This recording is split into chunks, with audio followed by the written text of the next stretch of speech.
Congratulations, you made it to the EXFIL. You can relax, unpack your bags, and we hope you enjoy the show.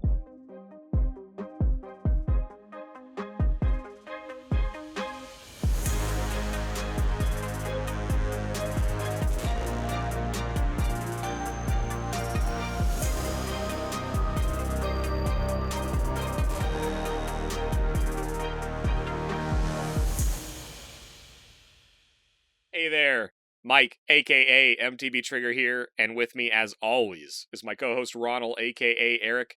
If you are brand new, welcome. This is an Escape from Tarkov podcast where we talk about all things EFT, and our goal is to get better at the game, and we hope you come along with us for that journey. This week, both Ronal and I spent a ton of time on Interchange, so we wanted to talk about what we've learned, what we've seen, and tips for digging deeper into the mall and into digging into some of the more challenging areas on Interchange. For Hideout Keeping this week, nothing really to clean up on my end or announce. Yeah, that's it, guys. Ronald, I don't know if you have anything to announce or tidy up, but it's been kind of just digging into Tarkov when I can. And it's snowed like crazy here, so not a whole lot going on in my world. Yeah, we had fake spring up here in the Midwest, so it for sure did snow. But I also, pretty normal week, pretty routine week, so I don't have a lot of hideout keeping to go over this week. So the best way to get a hold of me is always in Discord. Send me a DM, tag me in a message if you have episode feedback or a question about the game or whatever. Tag me in the message, tag Trigger in the message, and we'll see that, and we'll definitely get back to you. Speaking of Discord, I'm always going to plug the hardware section. There's lots of people with questions about their computer. Check it out. Ask your questions about your computer. We have Smokey Ranger, our resident Tier 1 help desk, as he likes to refer to himself. He does a great job answering questions from basically everybody who's got them, and we've got other people in the community who jump in and give recommendations, especially to you council folks coming over for the first time and building a computer to play Tarkov. It's absolutely a great resource for you. You can follow me on Twitter at Ronalgaming. Check us out there. And a couple of times a week, if you'd like to talk to me, you can talk to me in Trigger Stream, twitch.tv/MTBtrigger. I hang out there with, a couple other people. We have a good time. Talk about whatever is going on. Watch Trigger kill some people or whatever, or just be silly. It's a good time to just kind of relax and have a good time with all of us. Outside of that, if you have something more formal and you'd like to get to the show, the business contact for all of XP Media is xpmedia2020@gmail.com. And support for this episode is brought to you by manscaped.com. Use code EXFIL, that's EXFIL, for 20% off and free shipping on your order. The best in men's grooming hardware and product. Manscaped.com, code EXFIL, 20% off and free shipping. Other ways you can support the show, as always, the number one, share it with a friend or share it somewhere on the internet. Let somebody know about the show. If you're looking to support us directly, you can do that through Patreon, or you can go over to my Twitch channel with your Amazon Prime Gaming subscription. You can do that for free if you have an Amazon account, or you can set up a subscription yourself. Both of those ways help us tremendously. And if you're looking for me specifically, it's MTBtrigger on Twitter, Twitch, and Discord. And before we go into our week here, I do want to make a specific note, because Ronald talks about hanging out in Twitch all the time, and we plug it here as well. And I just wanted to say thanks. The viewer numbers are through the roof, and a ton of people come in every week. Seems like we get a handful of new people coming by the Twitch stream, and it's just awesome to hear how you found the show, how it's helped, and, maybe it just helps you get through Monday or Tuesday or whatever day you listen to it. It never gets old hearing those stories.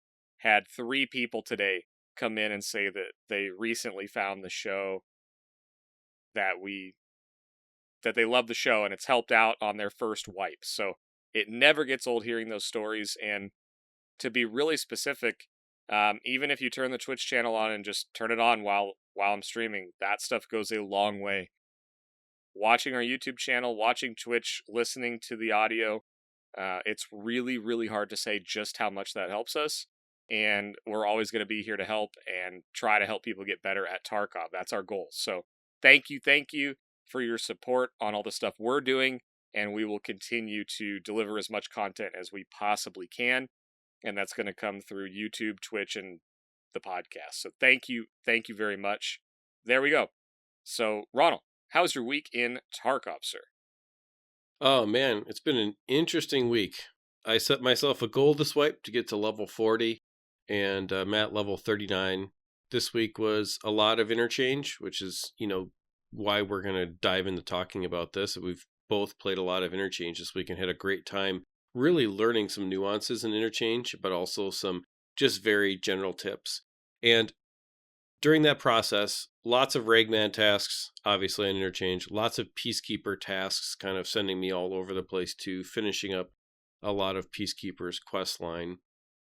And spending a lot of time on interchange and really getting better at some things that I've traditionally kind of have struggled with a bit. And one of the things I'm especially excited to talk about is close quarters PvP on interchange is really interesting. And it is something that kind of comes at you really quick. I've had a great time this week. Actually had some success, which I have not had in the past on interchange with some close corner PvP and some high level players.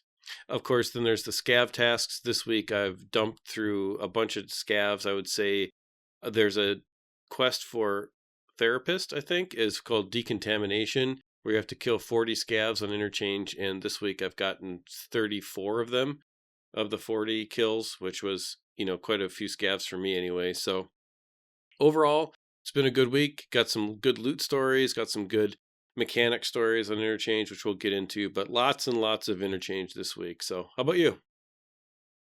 Yeah, same. I've honestly done almost nothing but interchange, so we'll save that for what we're going to talk about. But as far as updates on progression and what I was working on this week, I've been really intentional about running the FP100 air filters all the time.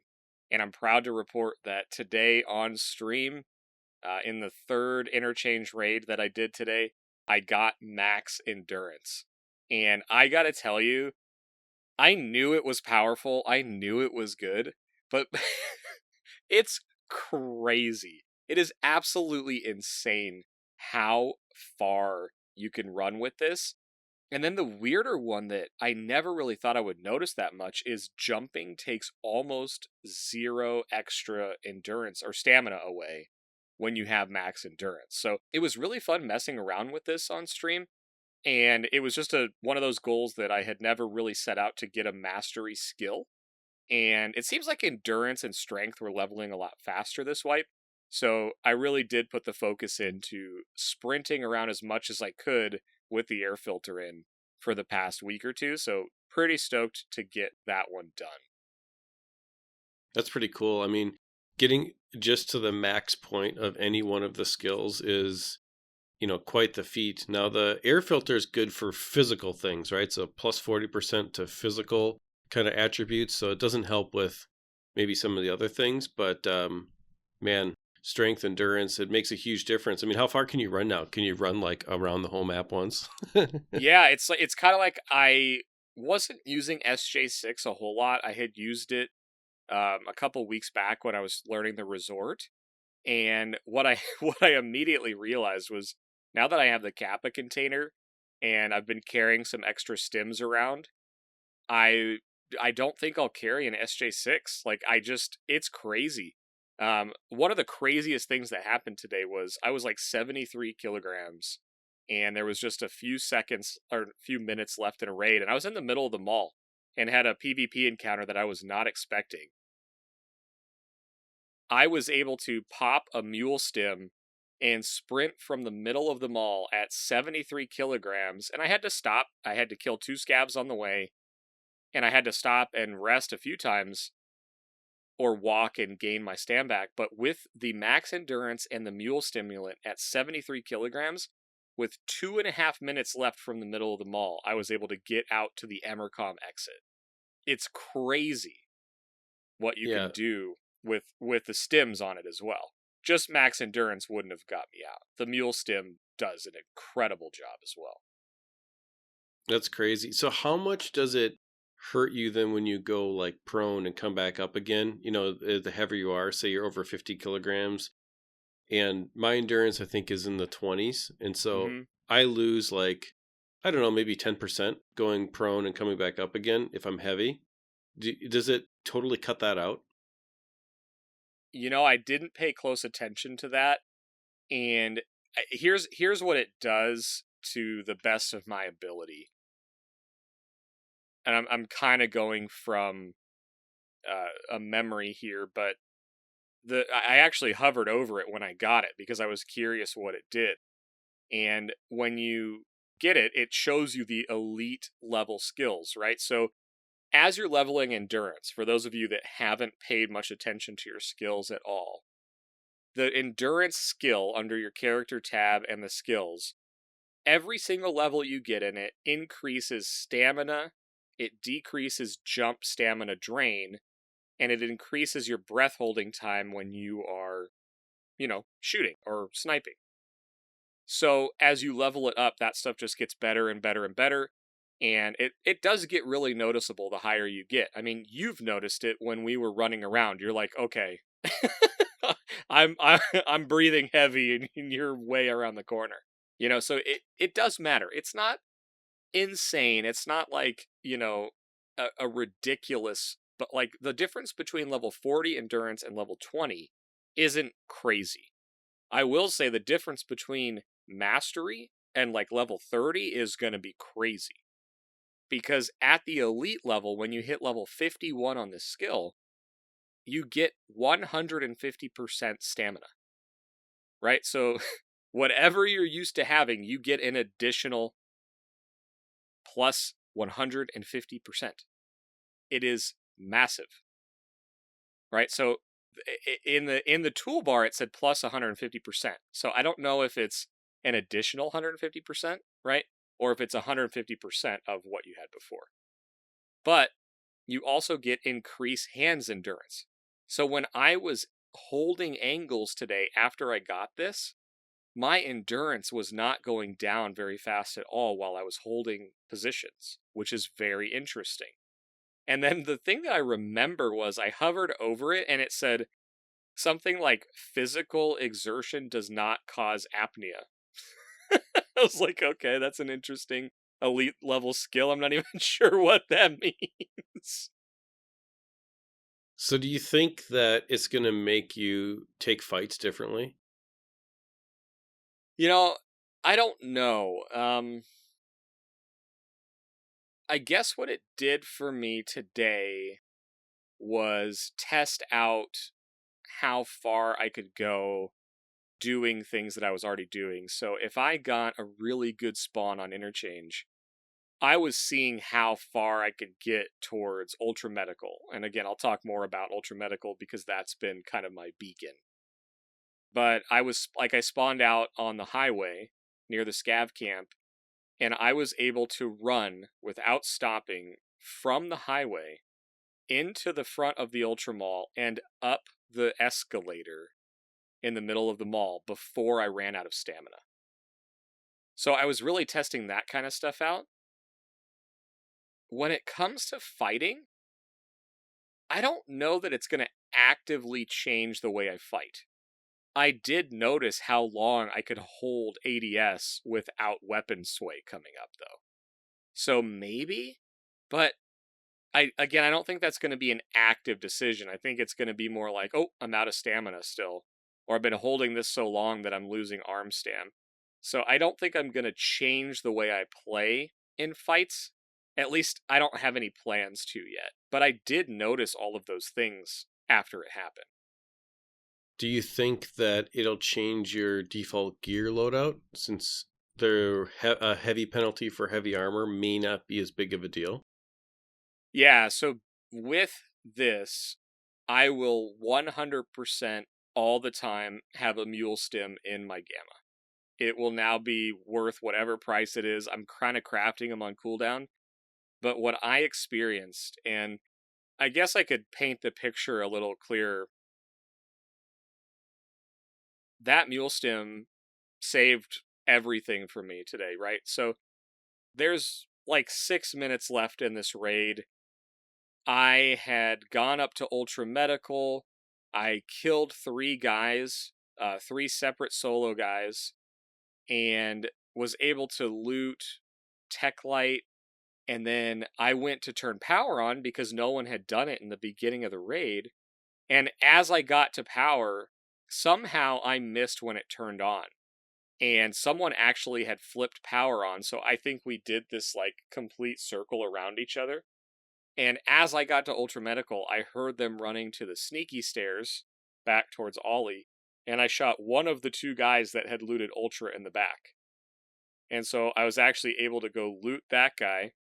So I had his gear, another guy's gear, and then I think an armor off of another one. So I ended up with an AVS and a TV-110 in my bag, full of loot.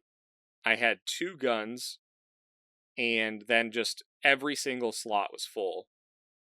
And so then I went down the escalator stairs and was going to go into National just to top off my bags. I think I had like 4 slots left, and there's like 7 minutes left at this point. As I'm getting down the stairs at National, I'm turning the corner off the escalator and turning left, and I get stuck on the railing because I see a PMC. And he starts shooting at me, and I'm stuck. Like I'm like running into stuff, freaking out because he scared me. And I somehow get away. I had to pop a hemostat, I popped a propofol, and I popped an ETG because he hit me in the arm and the leg.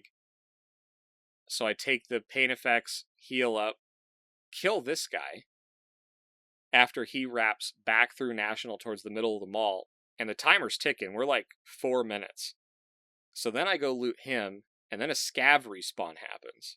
So then I have to shoot at a scav. I'm listening to another scav. I'm piecemealing all this loot back and forth together because he had good gear. I already had good stuff. So I put all of that in.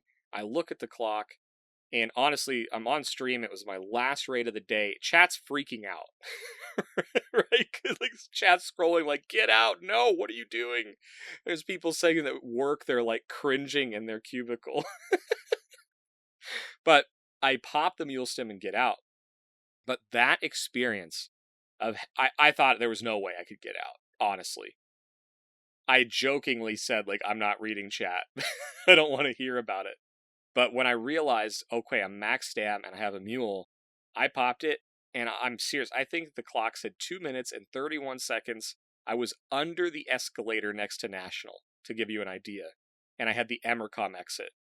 So I had to run down the long corridor, through Ollie. I booked it straight across Ollie. There was a scav in there that I ignored and didn't shoot. Got out to the loading dock, had to kill a scav there, and then I booked it straight for the EXFIL and got out with 12 seconds.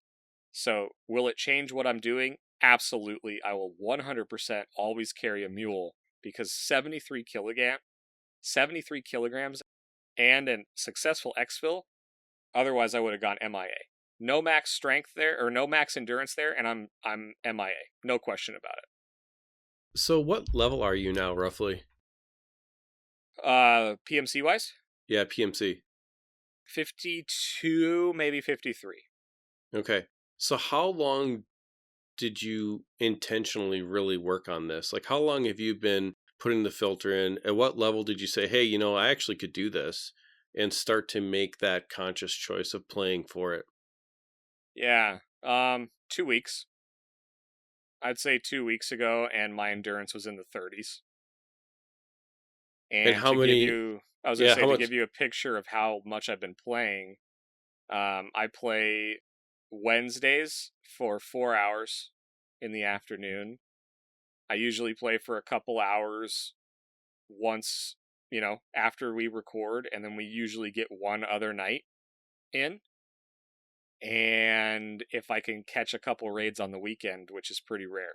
So I would say when I was in the 30s, and I probably recognized that my endurance was higher level, and it was probably like level 34 or 35. And yeah, like 2 weeks that I've been focused on it, running air filters all the time. And I'd say I probably get I don't know, 10 to 15 hours a week in Tarkov. And I think that might even be high right now. Yeah.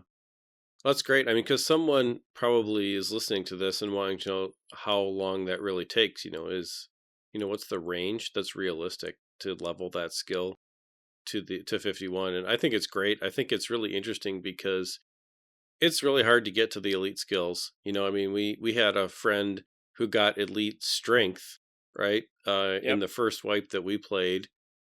And that was kind of interesting to watch what that was able to do for him. But besides that, I really haven't heard of a lot of people pushing all the skills to elite. I mean, it takes an awful lot. Now, there's a couple other examples of skills I think that get to elite, like search and things like that, where you can search two at once and all that stuff. But I think it's really interesting to talk about max endurance, and I wanted to make sure we didn't miss that moment to kind of get some specifics about it while it's kind of fresh in your mind, and hopefully somebody got something out of that as maybe something they want to try to get done before the wipe's over. Yeah, I'm excited to keep trying it, and I'll report back on it. It's something that I hadn't really planned on it. It was just like, oh, I'm kind of high on this, and I could make these air filters. Let's give it a go. So, yeah, if you're in the 30s and, for a couple weeks, you can just commit to, when you're in a raid and you have the ability to run around, which I know it's scary in Tarkov, and it is interesting. I had to find the places I was comfortable running, and as I started exploring Interchange, that was not inside the mall. It is not inside the mall, it's outside the mall.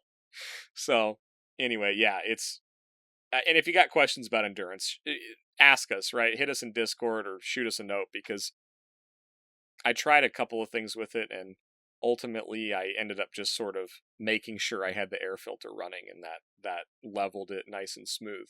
I'm sure I could have done more to focus level it, but it wasn't interesting enough to me to like just pistol run a bunch of raids and do that. It was just playing the game that I leveled it. So I was happy about that. Now I'm looking at some of the other skills, like, do I really want to change the way I play to level this? And so far the answer is no.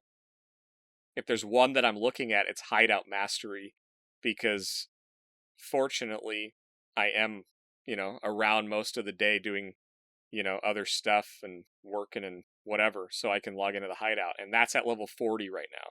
So I'm going to keep grinding that out to see what getting Hideout management at Mastery looks like. So that'll probably be the next one I get. But anyway, that was a massive tangent on endurance, which I wasn't planning on, but I appreciate the questions because I'm excited about it and I'll keep testing it out. But a few episodes ago, I had actually talked about playing squads, and I talked about learning the top floor of Interchange. I'd actually been thinking about something you said, Ronal, and it's been resonating me for a couple weeks. This might even be a month old. But you dropped a comment in one of the episodes where you said the more you play a map, especially the bigger maps, they tend to become a series of smaller maps or areas that you know really well. And I had never thought of the Tarkov maps like that, but it made sense to me, and it really made sense to me in the context of Interchange, because the main floor of the mall I knew like the back of my hand. Ollie, I knew like both sides of my hand, and Idea less so, Goshen less so, and the top floor of the mall didn't know very well at all, and the parking garage is still just a chaotic mess for me. So my goal over the past week was to kind of chunk it out and start learning the upstairs. And so the way that I did that, I actually decided to buy the Ultra Medical Key. And that's what kind of led into my journey in Interchange. But your journey in Interchange is a little different. So we'll jump into Ultra Medical. We'll talk about all the things. But what had you jump in Interchange? Like, why were we both in there so much over the last couple weeks? Well, I had finally gotten to the point in the tasking system where I had gotten past the first Ragman task to kill 25 scavs on Interchange. I had just gotten around to trying and deciding that I was going to prioritize doing that. And that opened up a couple other quest lines for Ragman that I had actually never done before. So it was kind of interesting to do new tasks Some of them I found really fun and engaging. Others I don't understand the point, but some of them were good. And so one of them that I really thought was kind of annoying at first, but then I started to understand kind of a benefit of it is killing a bunch of scavs on Interchange. And there's two tasks, right? There's one that's just killing scavs. I think it's the first one is 15, maybe 12 or 15 or something like that. And then the second one is the decontamination, which is therapist, which is 40. And it's a lot of scavs to kill, right? And so I decided that, well, if I'm going to do that, it's a great way to learn the map because right now, the current state of the wipe, probably midway through, Interchange really is about 10 minutes of really intense PvP around Tech Light and Ultra Medical. And then it's people doing tasks and the thick boys are mostly gone. It's kind of on average, that's about what it is. So what I decided to do was, hey, I need to kill scavs. So you decided you were going to learn the second floor. I decided I was going to learn the parking garage. And I do not get lost in the parking garage anymore. I know exactly where everything is. I know where all the scav spawns are. And I just went back and forth and roamed the parking garage, then over to the power station, and then over to the Emercom area. And I just went back and forth and back and forth. And, I'd routinely get 9 to 12 scavs a raid, which is great. I basically hunted scavs until I got low on ammo and then got out and reset. And a couple times I died, of course, but really, as I got more comfortable with learning the different areas of the map and turning the big map small by kind of chunking off the garage into 3 major sections and learning it in those 3 sections, it really became very manageable from a perspective where before I was, had a lot of exploration fear when it came to that part of Interchange. So I spent a lot of time doing that, and my motivation was to get some of the tasking done. And then with your help and a couple of the raids, we pushed forward into some of the planting tasks, and then we pushed forward past. I think I did it by myself. I went in and got the books for Ragman out of the 2 stores, and then I had another plantings task inside where we had to plant the contacts and the 2 helmets and just stuff like that. I mean, crazy time, right? But learning the inside of the mall and doing things that I really had never done. And the big thing is, and I really want to dive into this with you, is like trusting the sound that you hear, because the inside of Interchange is all about sound. And we had a crazy raid where I'm planting the contacts and we stop for a second and you see Killa and tap him and he doesn't even know we're there. And that was just it was a crazy moment where you're like, hold on, I hear something. And then in that same moment, about 15 seconds later, 2 PMCs were running and they ran right past us just on the other side of the cloth wall that goes between there and Goshen. So lots of stuff there, but we really should dive into sound because trusting what you hear goes a long way to learning Interchange on the inside for sure. Yeah, I agree. And I think you mentioned something earlier that is really, really important to Interchange. And trusting sound on Interchange is really understanding the PvP and what's going on the map. So, this is probably the first thing that I really started to notice as I went in more and more. And there's 2 things that happen on Interchange basically every time. You're gonna have the PMCs that spawn near Ollie, oftentimes will run through Ollie or up the Ollie stairs and into the mall. Right there is a store called Techo. And then up the escalator stairs there is Tech Light. And then across from Tech Light is the locked door Ultra Medical. Ultra Medical requires power to be turned on at the outside power plant. And when the power is turned on at the power plant, it also unlocks KIBA, which is in the middle of the mall and is a very high-end weapon shop. You can find fully kitted guns. You can find basically every weapon part in the game, and there are a ton of spawns. It's literally a gun store with gun racks, a gun wall, a bunch of gun cases, and then loose loot everywhere. And then Killa spawns right in front of KIBA across the hallway. So, what you typically hear in the first 10 minutes, which is what Ronal's point was earlier, is players running, and oftentimes you'll hear them on wood if you're near Ollie, because that's them going through the 2 tech stores on the main floor, Rasmussen and Techo. You'll hear escalator sounds, players running upstairs towards Tech Light and into Ultra Medical to see if the people that spawned near Power turned it on. So you'll often get fights or grenades being thrown in that area. So you'll often hear massive amounts of war going on near Ollie. And then the other thing you will hear is players throwing grenades in the middle of the mall, right out of the gate. And the reason they do this is if you throw grenades into the middle of the mall, near KIBA, near Mantis, near Generic, if Killa is in the raid, if he spawned, grenades will trigger him to activate and start running around and trying to hunt PMCs. So people will throw these grenades to try to get Killa to run around so they can pick him off. If you encounter Killa and he aggroes and you didn't throw a grenade, he's very, very likely to kill you unless you somehow sneak up on him like Ronal and I managed to and shoot him in the head twice. And oftentimes it takes 2 shots depending on what ammo you have if you hit him in the head and you have high penetration rounds. He has a lot of hit points and it can be hard to get through his helmet. So there's a bunch of strategies for killing Killa, and I'm not going to go into those here. But you have to listen to these sounds because it's 2 parts. You have to understand what's gone on in the mall so you can make good decisions about where to go. But then also you need to understand, okay, wood noise on the Ollie side suggests tech stores. If you're upstairs near Tech Light and you hear glass noise, that could be somebody creeping around through Urban or the sneaky stairs.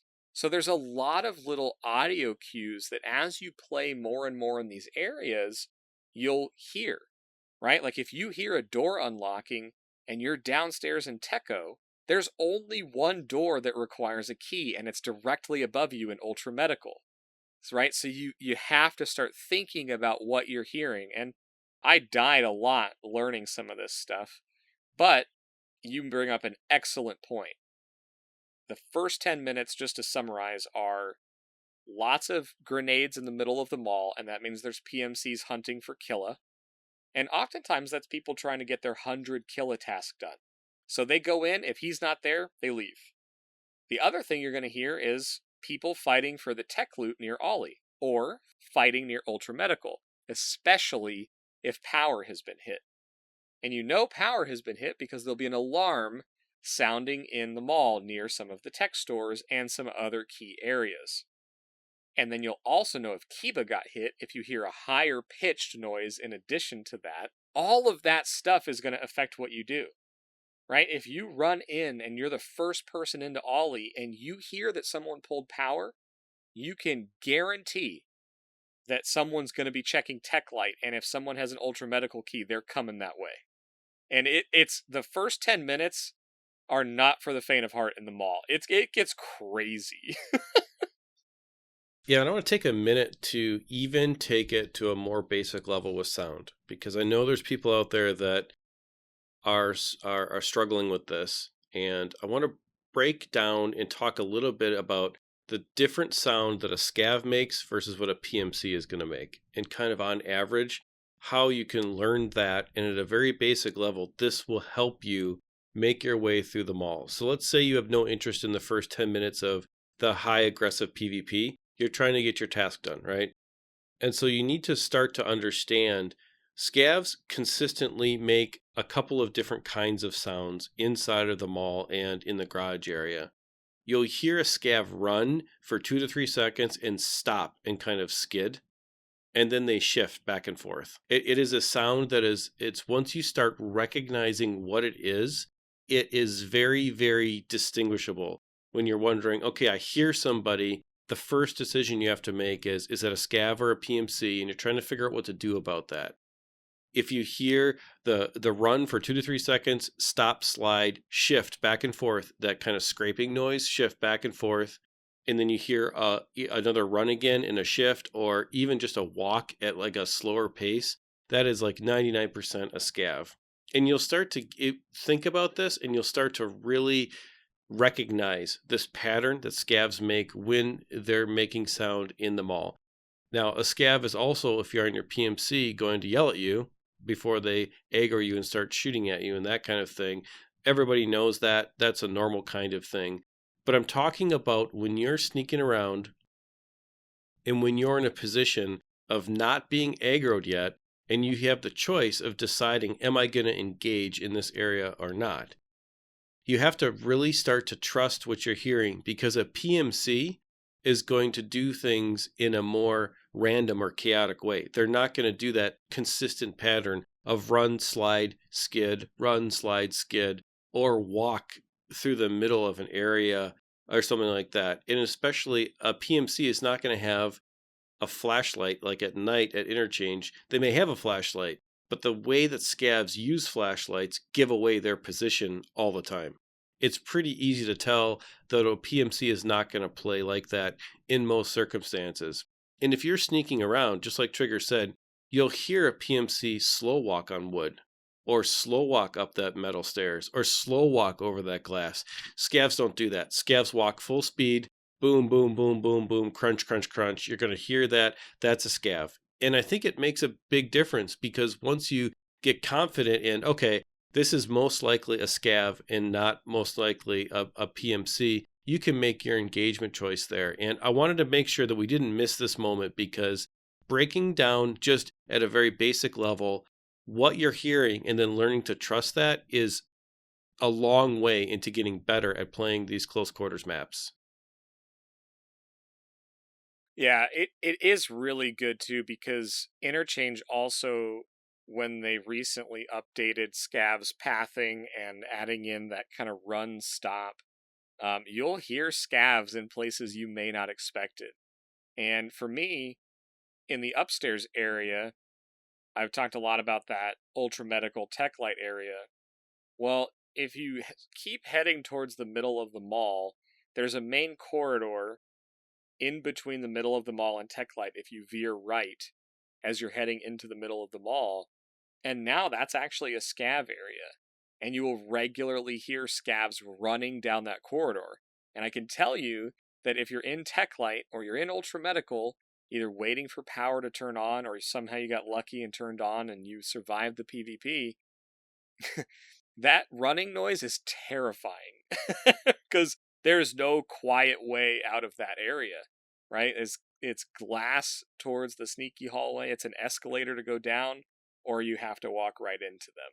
So you're right. Understanding the difference and really paying attention to where it happens is absolutely critical in Interchange, especially because Interchange is one of those maps that you can play it at night without night vision goggles very effectively, but it can make for some very, very dark corridors and corners. Playing Scav or PMC in dark hallways is it's a recipe for a jump scare every time. But it also actually is really interesting, because when you are in those dark corridors and those dark hallways and all you have is your sound to rely on, it makes a huge, huge difference when it comes down to either winning that jump scare or working your way from that jump scare into a disadvantaged position, right? And for example, it was nighttime when I was planting and you shot Killa, and that was completely because we got jump scared. We're not expecting to see Killa there. However, we took advantage of the sound. Killa was making a bunch of sound that we took advantage of. And I just think that, for me anyways, the foundation of really getting comfortable on Interchange, and I have really gotten comfortable on Interchange quite a bit more than I ever have been. And that all came from realizing and understanding what the sound that I'm hearing really is and what it really means. Yeah, and in addition to sound, I want to make a pretty big point here about pacing and the speed at which you do things on Interchange, because understanding what's going on in the first 10 minutes and being in the middle of it is a very different thing. And I'll say this, I bought the Ultra Medical Key and I watched it. It was hovering between 5 and 7 million, and I picked it up for 4.5 million or something. And I wanted to at least get my money back and learn that area. But after running up to that area as quickly as I could, I realized that the survival rate was going to be really low. Selling a LEDX, if I got lucky, not found in raid, wasn't going to make me money. It was just going to cause me to break even. And that's if LEDX is spawned. So very quickly, I kind of went back to my natural pace for playing maps. And it was, getting to a position, listening to what's going on, and then strategically taking PvP and acting on what I think is going on. And I made so many mistakes and so many wrong assumptions and anticipated the wrong thing as I was figuring this out, because I just didn't know all the angles. I didn't know all the places people could go. I didn't know all the places people could shoot from. I didn't know the normal PvP behavior or player behavior in those areas. And so one of the things that I've done is I typically on Interchange will spend 30 to 45 minutes on the map. That's my normal pace for the map. If I don't get the best spawn, I don't rush up to the top floor. I do try to take an advantageous position, whether it's, inside of Ollie watching the escalator stairs from the outside, or in the back of Ollie looking for PMCs to come up from the outside, or working my way through the underground area, which I don't know as well as Ronal does. I just kind of think, okay, I'm at Ollie and I want to go towards Idea and go up there, so I just sort of orient myself that way and figure out how to get through, but I don't know it at all. But slowing down on Interchange can be the absolute best strategy, because after 10 minutes, the killa hunters are gone. The people that were hunting for graphics cards and hoping that the power switch got hit for Ultra Medical, if it didn't get hit, they're gone. And if they got a graphics card or pulled some other loot, they're out of there. But they typically go so fast. Like, how many times have you and I been on Interchange recently, been 30 minutes into the map, and we find a graphics card or a Tetris, or it's happened, I'm talking like 5 or 6 times in the last week. Absolutely. There's so many graphics cards that are missed on flat surfaces and Tetrises. This week, how many Tetrises did we find? At I know that 5 you minutes found left. 2. Yeah.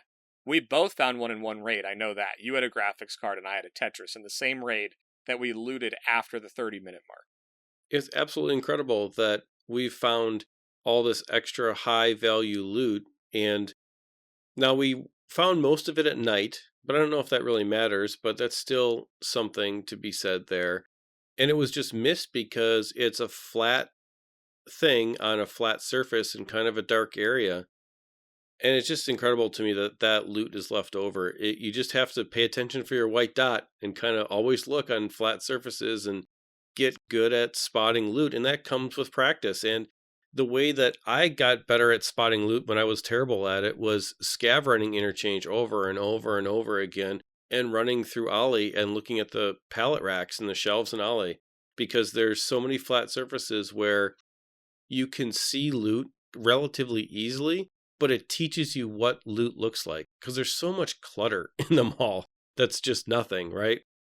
And it teaches you kind of what to recognize for loot in Ollie. So if that's a tip for if you're wondering like, well, I don't know how to find it, or I don't know how to recognize it. Well, scav run and go through Ollie and look at all the racks in there. But yeah, you're right. We found a lot of high value stuff this week. It was crazy. Right.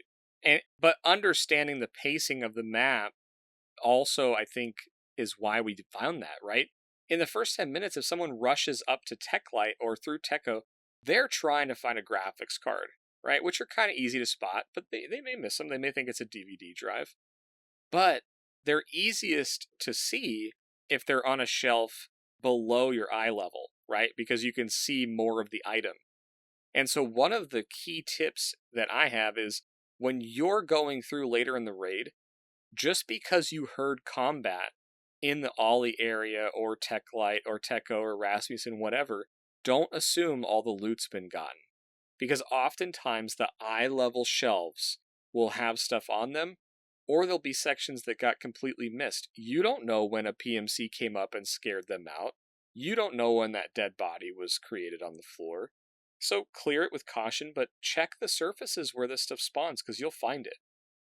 But the point is that I can tell you that in about 30 to, 3 or 4 out of 10 raids, I will work my way up to Ultra Medical.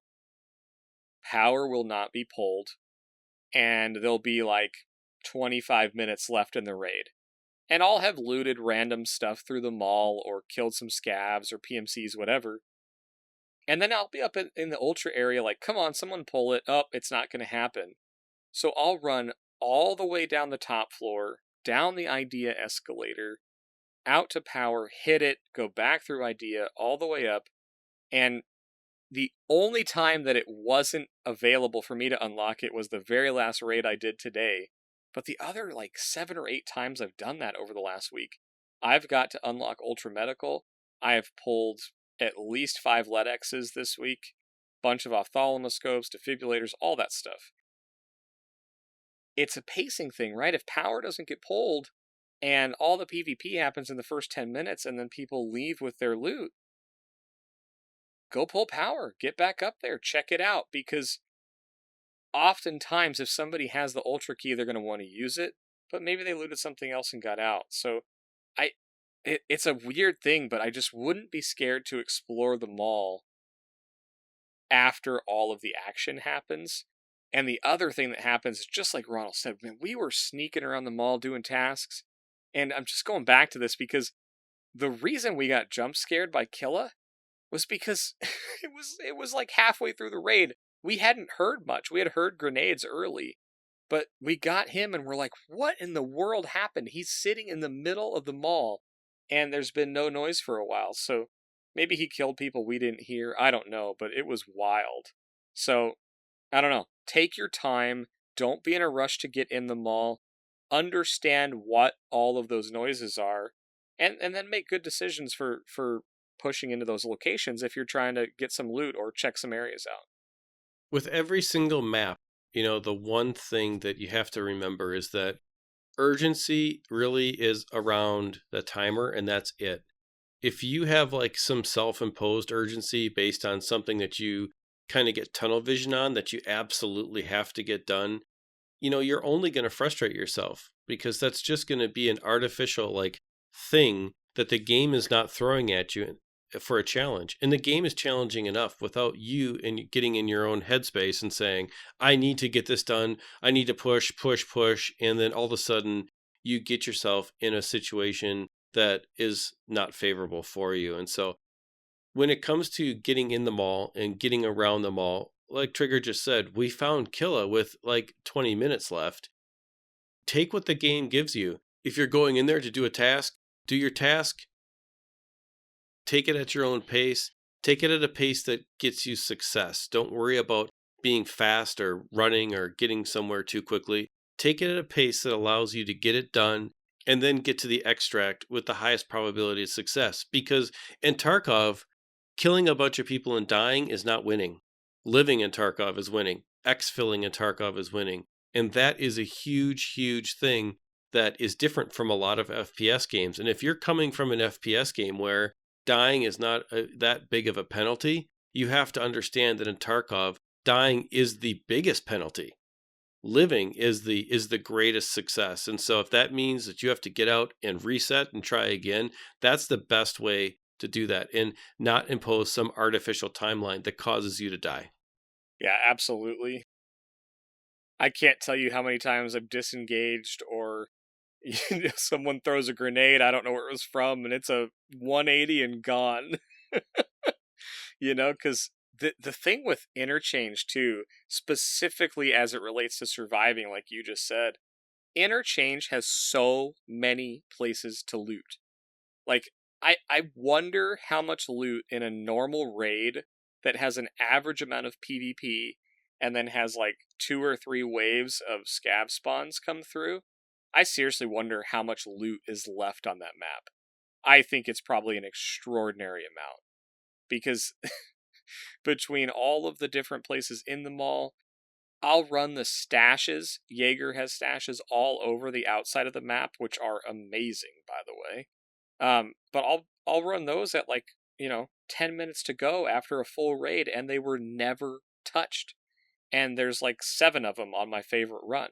We've talked about them before in previous episodes, but they can spawn like any item in the game, and you can find armor, like you can find slicks in them, for crying out loud. So I don't know, it's an interesting map. It's super interesting. There's tons of loot. Don't get so locked into, I gotta get to Ultra, I gotta get to Rasmussen. There's a lot of value to be had outside of those areas. Yep, absolutely.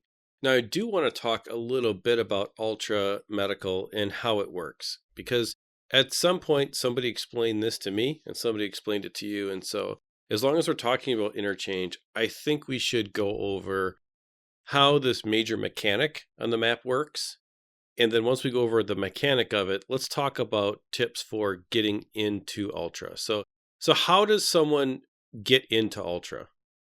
Sure. So 2 things are required. One is the Ultra Medical storage key. So it's a key that you could get lucky and find in a coat pocket, or most likely you would buy off the flea market, or depending on what point in the wipe it is, you may have to trade for it. So recently this key was only tradable. People were asking a crazy amount of money for it, but now people are listing it for regularly between 4 and 6 million rubles. So you need the key, and then the second thing you need is for the power station lever to be pulled just outside of the manager's office, which if you've been in the power station and you hear that loud that's the power on.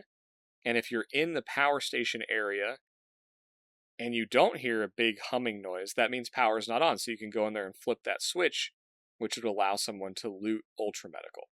Once the power switch is flipped on, what happens up there? A couple of things happen around the Ultra Medical room itself, and you are in the power station, which is quite a far run from that area. Yeah, so the alarm will start to sound if you're in the front of the mall, if you're near any of the tech stores, or if you're near KIBA. And it's just you've probably heard it if you scabbed on Interchange. It's an alarm you'll regularly hear on Interchange, but it's an alarm you only hear if power's been pulled. Gotcha. Like it's an audio like siren kind of thing. It's pretty loud. It's wah, wah, wah. It's not, doesn't sound like an ambulance. I don't even know what to what to compare it to. So you pull the power, the alarm goes off, you run up towards Ultra, and then there's going to be PvP, right? Because that is the place to go.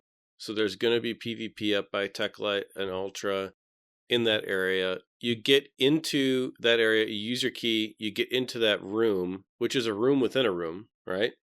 And so what are you looking for? You immediately open the door. What's the first thing going through your mind? Where do you look first?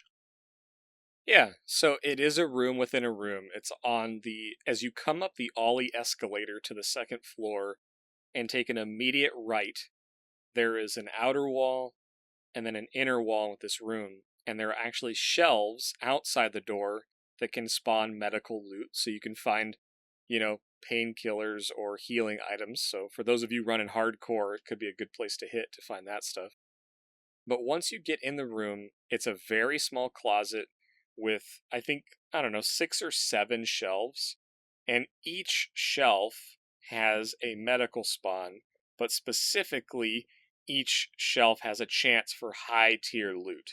So you can find defibrillators, you can find ophthalmoscopes, and you can find LEDXs, and you can find basically any stim, I think. I regularly find SJ6s, Propitals, that kind of stuff in there. So it is, and survival kits, CMS, IFAKs, you name it, if it's medical, you can find it on those shelves. And sometimes it's car kits and painkillers. But other times I've seen people pull 2 or 3 LEDXs out of that room. It's a crazy room. It has, again, it's like anything. It has a random chance to spawn some really good loot. But what you're looking for is on the shelves, and I think there's a ground spawn in there too. I think I've found some stuff on the ground. But you're looking on the shelves, and those shelves have 2 or 3 tiers to them.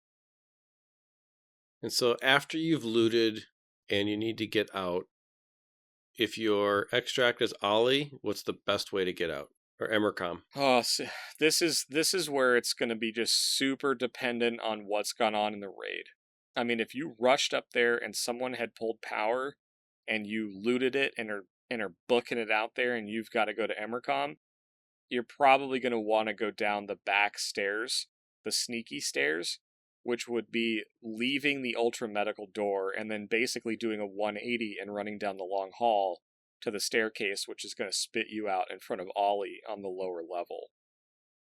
If you have Railway as an EXFIL, you have more options because you kind of have to work your way across either the top floor or the lower floor of the mall. And again, it really depends on what's happened. Like, was power pulled late and there's no one around? Was power pulled early? This is a really hard question to answer what's the best way out. Because for me, if you pulled some high tier loot, the best way out is going to be the one that gets you out quickly with the least chance of fighting if you're really trying to protect that loot, like a LEDX or an ophthalmoscope for your therapist task or your hideout, whatever it may be. So to me, it depends on paying attention. Where has the action been happening? Is it still happening? Can you avoid it? There's times where I will run out of ultra medical, take a slight right turn to like 2 o'clock and go into a store called Papillon, and I will sit in the dressing rooms of Papillon for a couple minutes and just listen, right? And just see if anything else is going on. And I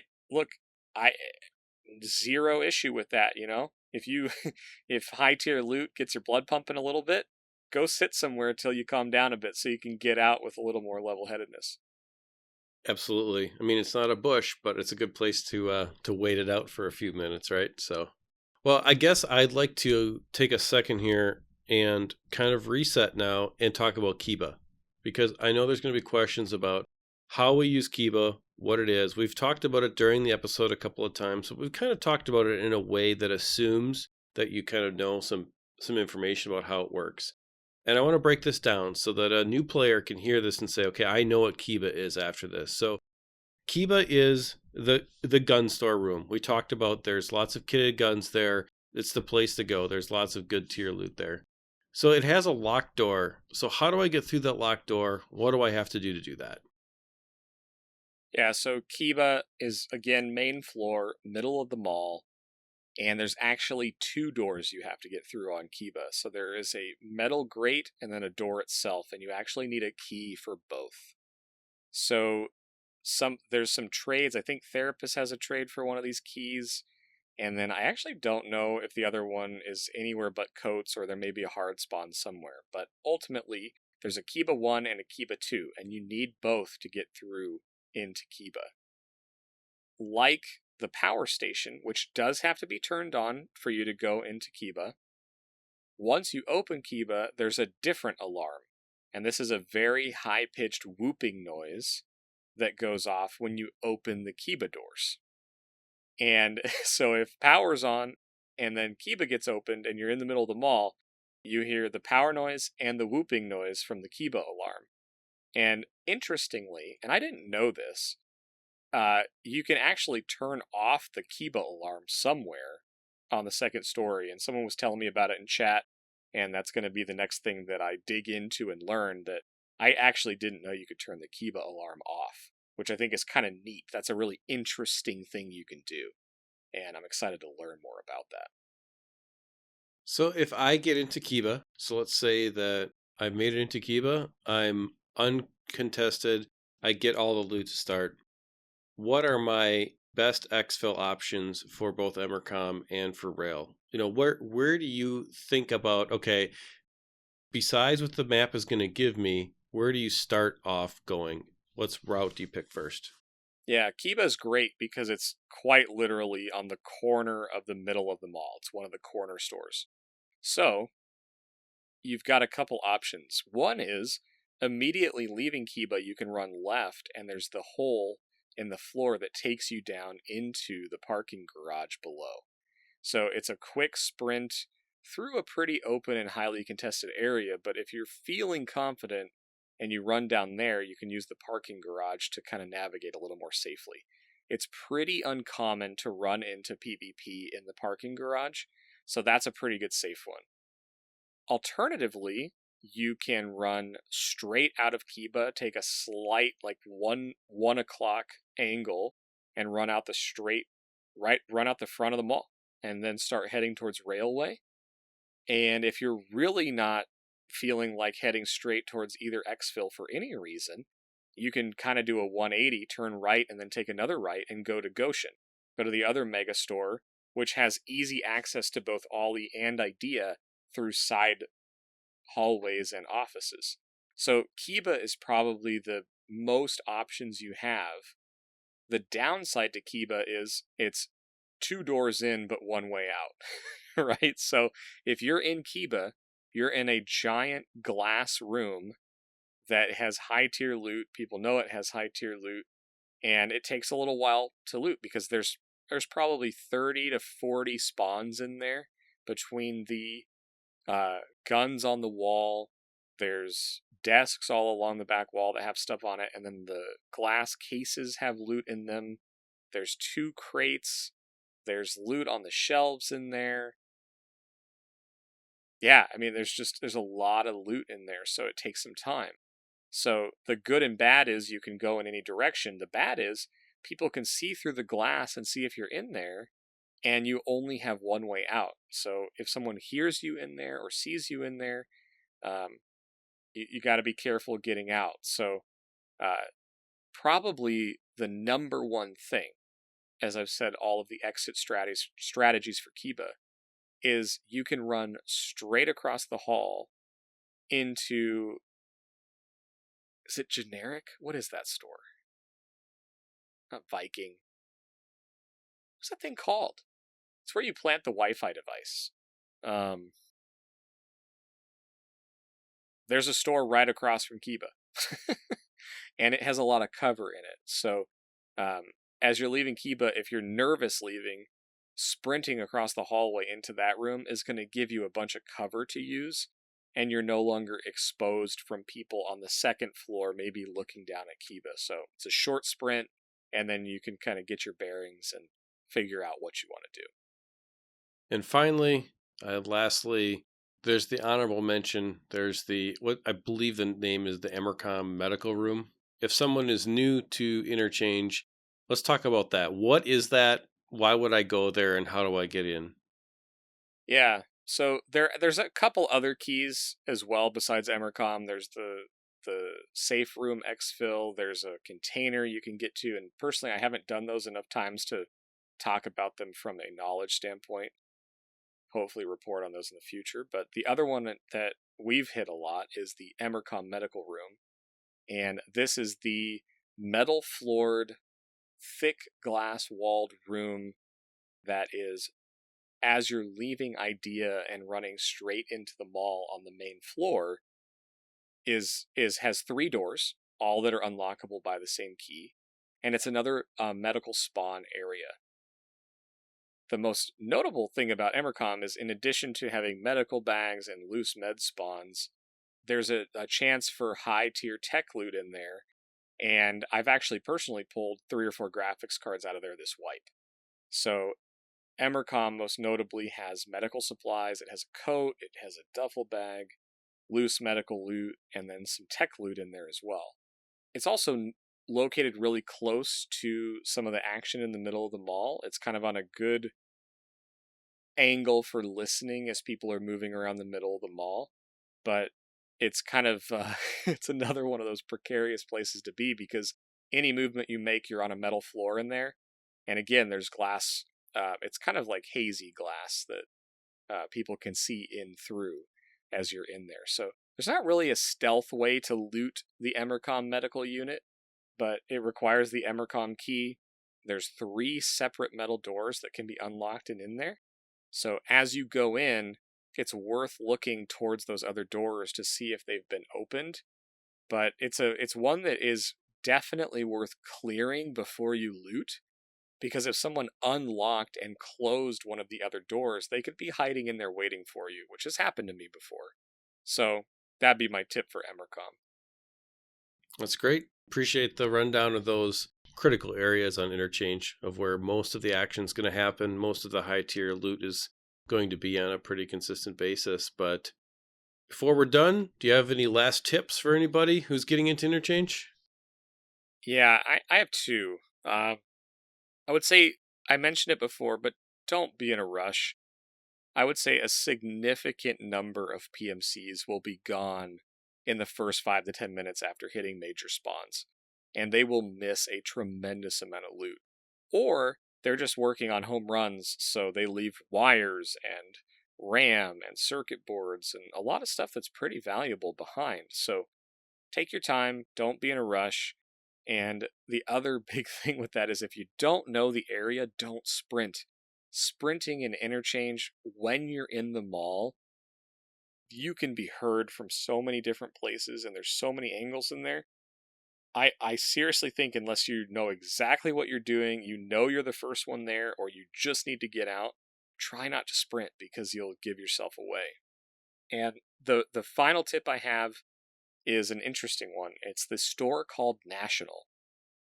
If you are in the mall and you have the Railway EXFIL, whether you are a scav or a PMC, do not sleep on the National store. As you come in the central entrance to the mall, it's the first store on the right as you come up the stairs entering the mall.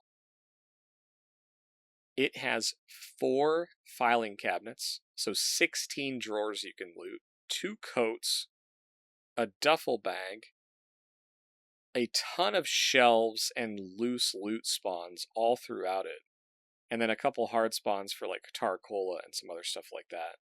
But it's an easy way to fill up your bags. It's got food. It's an awesome, awesome area. So don't sleep on that. If you're, scared and you need to get out of the mall, or you've got some good loot, but you want to fill up your bags before you leave, and you got Railway EXFIL, take the 2 minutes and loot National. You will not be disappointed. That's good. That's good. My final tip for Interchange is really a 2-parter on not ignoring certain parts of the map. And I really need to emphasize, don't ignore the parking garage. It can be used for a couple of very interesting things. It can be used to get away. And if you get yourself in a bad situation, knowing how to use the parking garage and how to use the cover that's there and not getting lost in the maze that is the parking garage can be a huge advantage. Most people get lost down there. Most people are not going to follow you down that ramp in the center of the mall into the parking garage because they get lost. They don't know what's going on. If you can take a few raids, take a few scav raids even, and learn the different angles of the parking garage area, it'll serve you well while you're in your raid. And my final tip is don't forget, on the outside of the mall, all around Interchange, are a bunch of Jaeger stashes.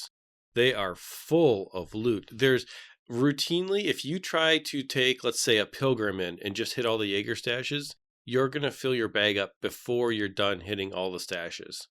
And you're going to be sorting loot by the end of it. So don't forget about that. There's a map that's up on mapgenie.io that talks about where all the Jaeger stashes are on the outside of the mall. You can do an easy square around basically the outside of the mall, hit those stashes, fill that bag up. Something to consider if maybe you've run the inside of the mall a ton of times and it's starting to get a little bit boring. You want to mix it up a little bit, but you still want to play Interchange because you like it. Do a couple of scav runs, or do a couple of PMC runs kind of as a scav and hit all those stashes around the outside. Yeah, I mentioned the stashes before. That's a much better breakdown of them. I want to add that to my tips too. Is just like National, use those stashes to fill your bags on the way out. And if you're just learning the map and trying to learn where the extracts are, go hit the stashes and then do the extracts. like Ronal said, like you can fill a pilgrim easily in those stashes if they haven't been hit. Like fast. They're great. They're absolutely great. Good point. Yep. Well, that's about it. We are definitely seeing that green bar start to flash, which means we threw the grenade by the Emercom extract. We killed the EXFIL camper guy. Haha, he didn't get us one more time this week. So before we do, we just want to say thank you to everyone in the EXFIL community. We always say it, but we always mean it. And thank you to everyone in the community. We're really excited about how many people have joined Discord. We're excited about how many people are commenting on every platform where the EXFIL is available. We do this for you. We do this because we love this game. We love talking about this game with you. And we're just very thankful for the community and all of your interaction with us and with everyone else in the community. Remember, you can find the show on all the audio platforms for podcasts, every one of them, iTunes, Stitcher, Spotify, all the big ones, of course, Pandora, Google, and then all the other ones too. If you find one that you can't find the EXFIL on and you have your preferred audio podcast app or whatever and it's not there, let us know. We've gotten the EXFIL out there based upon people asking for it in many different places. Remember, you can always watch the talk show version of the show at youtube.com/xpmedianow, where you get to see Trigger and I do the show. And if you are part of the YouTube community, we thank you very much for doing that. Remember to like and subscribe and leave a comment. It helps the algorithm send the show out to new people and helps it get discovered, which just makes our community that much bigger and that much better. But besides that, we hope that you have a great week in all of your raids. If you're getting over your exploration fear, or if you're pushing on through Kappa and doing all kinds of crazy stuff, whatever it is you're doing, we hope that you have success in it, and we'll see you next week. Good luck out there. Good luck in Interchange if you're running it, and we look forward to talking to you soon. Thanks, guys.